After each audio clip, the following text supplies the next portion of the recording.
mesdames et messieurs, c'est gâté sur la Fédération de Russie. Les pays de l'OTAN veulent terminer coûte que coûte, val que val, avec la grande Russie de Vladimir Poutine. L'OTAN se prépare à prendre une décision irréversible, une décision pour totalement raser le territoire de la Fédération de Russie.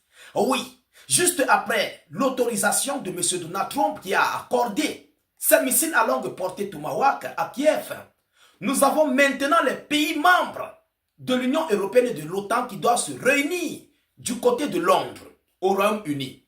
Mais la décision qu'ils veulent prendre, mesdames, mesdemoiselles et messieurs, c'est une décision qui nous montre que ce conflit n'est plus entre les mains de Volodymyr Zelensky. Ce conflit n'est plus un conflit de l'Ukraine. C'est désormais un conflit des pays de l'OTAN contre la Fédération de Russie. Vous ne pouvez pas vous imaginer. Les pays membres de l'OTAN veulent désormais lever le veto des restrictions d'armes à longue portée des pays d'Europe à l'Ukraine. En d'autres termes, je vais m'expliquer. Ils veulent désormais lever les restrictions des missiles à longue portée qu'ils doivent envoyer à l'Ukraine pour frapper en profondeur de la Fédération de Russie. Juste après l'autorisation donnée par les États-Unis d'Amérique, nous assistons maintenant à la prise de décision des pays d'Europe pour emboîter le pas. Alors, nous sommes face à une guerre globale généralisée, à la troisième guerre mondiale. Oui, désormais ce conflit russo-ukrainien veut prendre une forme d'escalade incroyable et incontrôlable parce qu'il n'y aura personne pour séparer ce conflit. Écoutez vous-même de vos propres oreilles ce qu'ils veulent faire et ce qu'ils disent concernant leurs missiles à longue portée par rapport à cette réunion qui aura lieu demain vendredi du côté de Londres. Mesdames, mesdemoiselles et messieurs, je vous prie de partager la vidéo au maximum. Partagez-la massivement. L'heure est grave sur la Russie. Oui, ce conflit vient de prendre une autre tournure. C'est très grave. Après avoir frappé les infrastructures énergétiques russes, ils passent désormais pour frapper sur les sites militaires. C'est ce que cela veut dire. Ils veulent agenouiller mais affaiblir totalement la Fédération de Russie. Mesdames, mesdemoiselles et messieurs, de quoi s'agit-il? Je vous prie, mettez beaucoup de likes à la vidéoconférence, massivement de likes, je vous en prie. Alors, Londres va appeler les alliés de Kiev à accroître les dons d'armes de longue portée à l'Ukraine. Londres, c'est le Royaume-Uni, c'est la capitale britannique, capitale du Royaume-Uni. Ils vont appeler les alliés de l'Ukraine à accroître les dons. Lorsqu'on parle de dons, ce sont des armes, c'est quelque chose qu'on te donne sans attendre quelque chose en retour. Vous comprenez, c'est comme des cadeaux. Ils vont accroître leurs dons d'armes à longue portée à l'Ukraine, gratuitement. C'est ce qu'on appelle le don. Mesdames, mesdemoiselles et messieurs, le Premier ministre britannique, M. Keir Starmer, entend appeler vendredi les pays membres de la coalition des volontaires qui soutiennent l'Ukraine à accroître le don d'armes de longue portée à Kiev au cours d'une réunion organisée par Londres en présence du président ukrainien Volodymyr Zelensky. Mesdames, mesdemoiselles et messieurs, est-ce que c'est encore un conflit de l'Ukraine?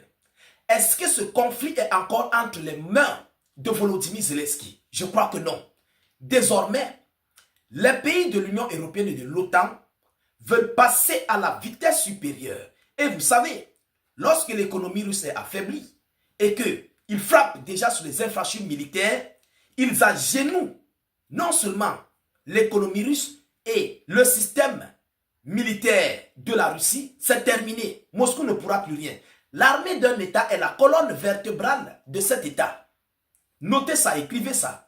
L'armée d'un État est la colonne vertébrale de cet État. C'est comme la colonne vertébrale humaine.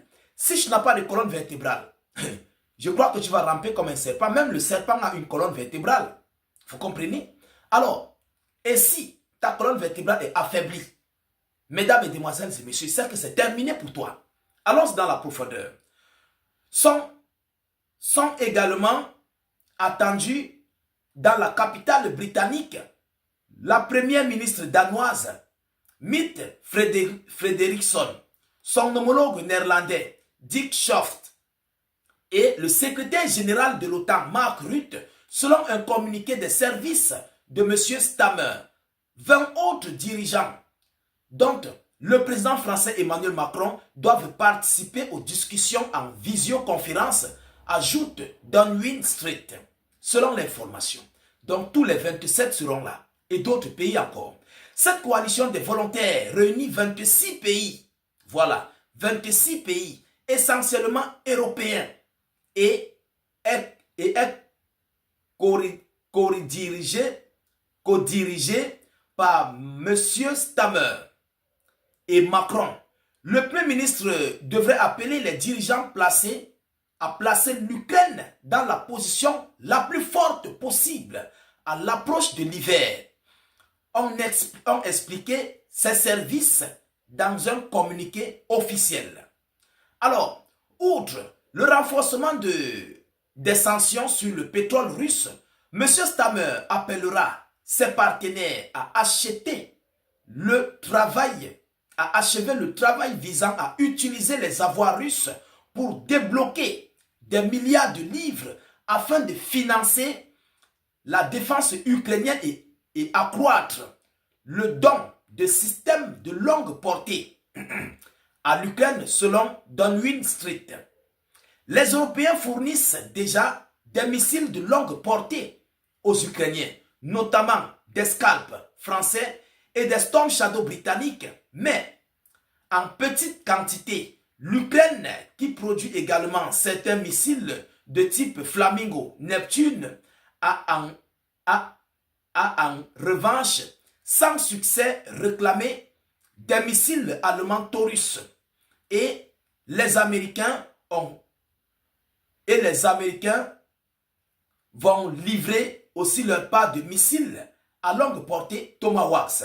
Selon l'information, M. Stammer devrait par ailleurs annoncer une accélération d'un programme britannique de fabrication de missiles défensifs destinés à fournir à l'Ukraine plus de 5000 engins de type. Quelques 140 de ces missiles légers multirôles devraient pouvoir être livrés cet hiver selon le communiqué. Mesdames, Mesdemoiselles et Messieurs, ils se préparent à la guerre parce qu'ils savent que la Russie aussi va commencer à pilonner, à frapper en hiver. Et il faut que l'Ukraine puisse répliquer en ce même hiver. Voilà la situation. Ils veulent faire retourner le conflit hivernal que la Russie menait souvent sur l'Ukraine. Ils veulent faire retourner ce conflit contre la Fédération de Russie. Alors, il faut armer l'Ukraine. Mais avant de passer à cette phase, je crois que les Occidentaux doivent d'abord sécuriser le ciel ukrainien. Parce que si le ciel ukrainien n'est pas sécurisé, tout ce qu'ils vont envoyer là-bas serait détruit. C'est ça la vérité. Alors, c'est pourquoi M. Keir Starmer dit qu'ils doivent accélérer des dons. Ça serait des dons non remboursables qu'ils doivent offrir à l'Ukraine. Ils doivent offrir à Kiev. Mesdames, Mesdemoiselles et Messieurs, ce changement de climat nous montre une escalade générale. Oui, de l'implication corps et âme, la tête jusqu'aux pieds des pays de l'Union européenne et de l'OTAN dans ce conflit russo-ukrainien contre la Fédération de Russie. Ce n'est plus l'Ukraine qui combat la Russie. Et ils veulent montrer cela aux yeux du monde. Ils veulent officialiser de force cette initiative de cette guerre.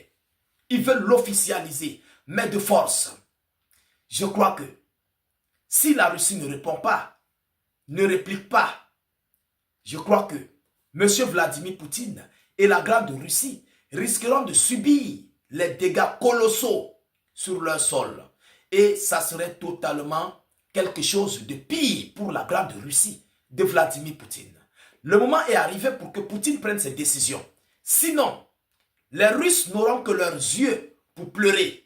Et M. Vladimir Poutine risquerait, je ne sais pas, il risquerait d'être l'un des chefs d'État les plus, voilà, les plus larges, mais très faibles que les Ukrainiens n'auront jamais connus. C'est de ça qu'il s'agit. Parce que tous les chefs d'État russes se sont imposés, ils ont combattu corps et âme. Mais Poutine a un cœur de pitié, un cœur d'amour. Et c'est cet amour qui va anéantir la Fédération de Russie. Mesdames, Mesdemoiselles et Messieurs, la situation prend une nouvelle tournure. Je ne veux pas être très long dans cette vidéoconférence. Je vous prie de la partager au maximum. Mettez-la partout à travers le monde. Sécurisez la vidéoconférence. Mettez-la partout dans tous les groupes possibles. Surtout, je vous reviens tout à l'heure pour une prochaine série d'informations. Soyez encore salués une fois de plus. Ciao, ciao.